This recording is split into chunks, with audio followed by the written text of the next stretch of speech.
Bonjour à vous, ici David Laroche de la série Wake Up Calls. Rendez-vous pour booster et secouer votre vie. Voyons aujourd'hui comment être à l'aise en toutes circonstances.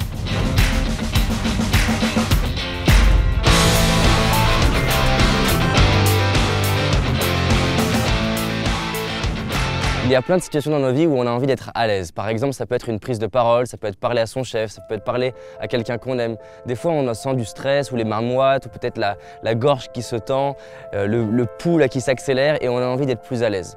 Je voudrais vous aider en quelques clés à vous permettre de gérer ces situations-là. La première chose, comprenez que c'est OK de ne pas être tout le temps à l'aise. C'est OK d'avoir du stress, c'est OK d'avoir une boule dans le ventre, c'est OK des fois de ne pas trouver les mots. Ne serait-ce que pour faire cette vidéo, là il a fallu que je reprenne plusieurs fois avant d'arriver à être vraiment à l'aise. Et c'est OK. Plus je vais me stresser à me dire que j'ai pas le droit d'être à l'aise, plus je vais avoir du mal à être à l'aise. Donc vraiment me dire, c'est OK d'être mal à l'aise, c'est OK de ne pas être tout le temps à l'aise. J'ai le droit, j'ai la permission de pouvoir faire des erreurs. Et c'est ce qu'on appelle la vulnérabilité. Vous avez le droit d'être vulnérable et vous avez le droit d'être juste vous-même. Le gros intérêt d'être soi-même, c'est que moi on est aimé pour qui on est et on est détesté pour qui on est, plutôt que d'être aimé pour un masque et détesté pour un masque. Donc c'est OK de ne pas être tout le temps à l'aise. Sachez que je connais aucune personne aujourd'hui et j'ai pu étudier 200 personnalités, des entrepreneurs, des artistes, des conférenciers qui sont 100% à l'aise. Même les plus grands conférenciers ont le trac des fois avant de passer en public. Même les grands artistes des fois ont peur avant un certain tournage. Ça fait partie de notre système, de notre vie.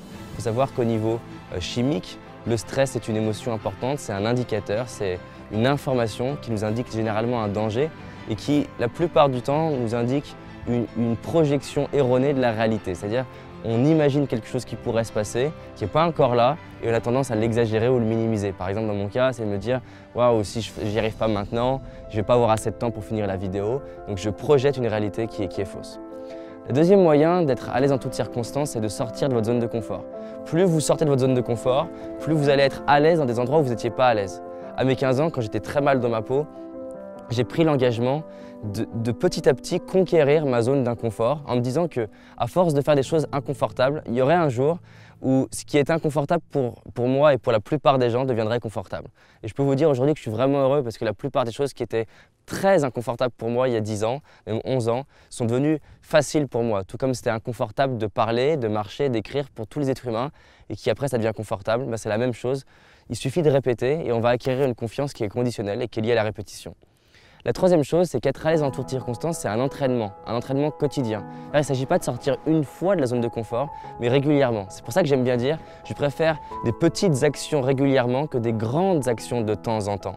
Parce que si je le fais régulièrement comme un entraînement, comme quelqu'un qui se brosse les dents ou fait ses coups de pied tous les jours dans les arts martiaux, ça va devenir un mode de vie et je vais conquérir du territoire en termes d'assurance et en capacité à être à l'aise. La quatrième chose qui m'aide vraiment à être à l'aise quand par exemple je sens une montée de stress ou un pic d'angoisse ou quoi que ce soit, c'est tout de suite de respirer le plus totalement possible.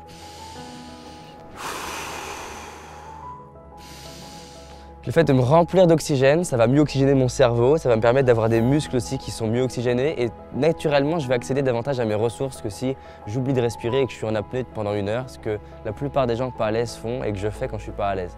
Mais si j'en ai conscience, je vais pouvoir corriger. La cinquième chose, et c'est chimique, c'est que rien que le fait de sourire comme ça, c'est une impulsion neurologique qui va faire changer la biochimie du corps. C'est-à-dire que si vous tenez un sourire ne serait-ce que 30 secondes, même si vous n'avez rien de drôle ou qui vous plaît, juste faire ça, pendant 30 secondes, ça vous permet de libérer une autre énergie, une autre chimie dans votre corps. Dans d'autres vidéos, on verra exactement la chimie, toute la chimie qui se passe dans le corps. Donc souriez.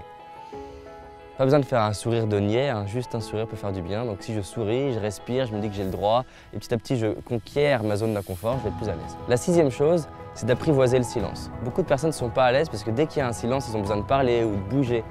Et là, je dirais que c'est un entraînement que j'ai pris quotidiennement, de m'habituer à faire des silences de plus en plus longs, de m'habituer à respirer dans les silences, de m'habituer à ne pas bouger dans les silences, à rester plutôt stable, ancré et dans la certitude, pour de plus en plus me rendre compte que dans un silence, je peux me remplir. Parce que souvent, ce qui fait que les gens se sentent mal, c'est que dans un silence, ils se sentent vides. Donc là, il y a un silence et je me remplis, je m'ancre dans le sol, je lève la tête et je me rends compte que tout va bien. Et plus j'arrive à être à l'aise dans le silence, plus je fais une distorsion du temps. Donc au lieu d'être stressé, où finalement les minutes Les secondes me paraissent des minutes. Par exemple, j'ai l'impression que ça fait 1 minute que je suis silencieux alors que ça fait qu'1 seconde. Et du coup, je me dis, je suis pas intéressant, il faut vite que je trouve quelque chose et je commence à me stresser. Et voilà, je respire. Et c'est un peu le cliché du maître dans les arts martiaux ou le maître en yoga ou le maître bouddhiste qui en fait est calme, centré, serein, quoi qu'il se passe à l'extérieur.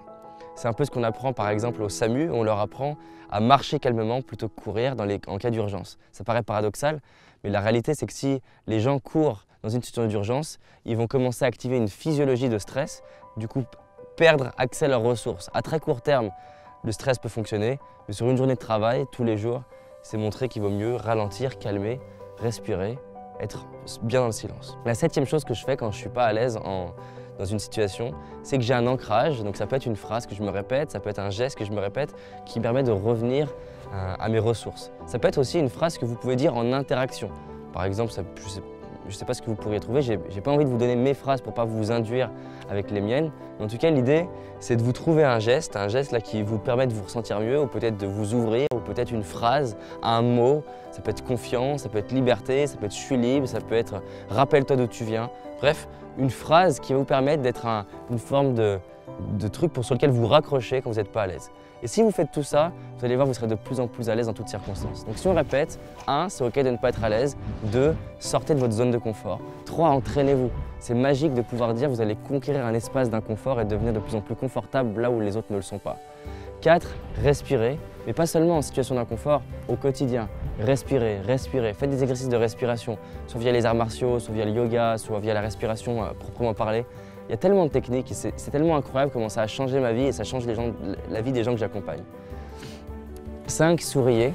Souriez le plus régulièrement possible, ça va complètement changer la biochimie de votre corps. Et je vous rappelle que vous devenez ce que vous êtes le plus souvent. Donc quelqu'un qui sourit va sourire de plus en plus souvent. 6, apprivoisez le silence et habituez-vous à être à l'aise dans le silence, seul, avec les autres et faites-en une philosophie de vie. Et enfin, 7e chose, ayez la trousse de secours, l'ancrage, la phrase, la posture qui permet d'aller mieux quand vous en avez besoin. Moi, par exemple, sauter sur place me fait du bien. Donc finalement, être à l'aise en toutes circonstances, c'est s'aimer tellement que j'arrive à être à l'aise même quand je ne suis pas à l'aise. Si cette vidéo elle vous a parlé et que vous pensez qu'elle peut inspirer d'autres personnes, je vous invite à cliquer sur le bouton partage, aimez-la, dites-moi en commentaire là où vous êtes peut-être pas à l'aise, vous avez envie de l'être davantage pour qu'on puisse faire un bilan dans quelques mois et abonnez-vous à ma chaîne si ce n'est pas encore fait. En tout cas voilà, on avance ensemble. Merci à vous.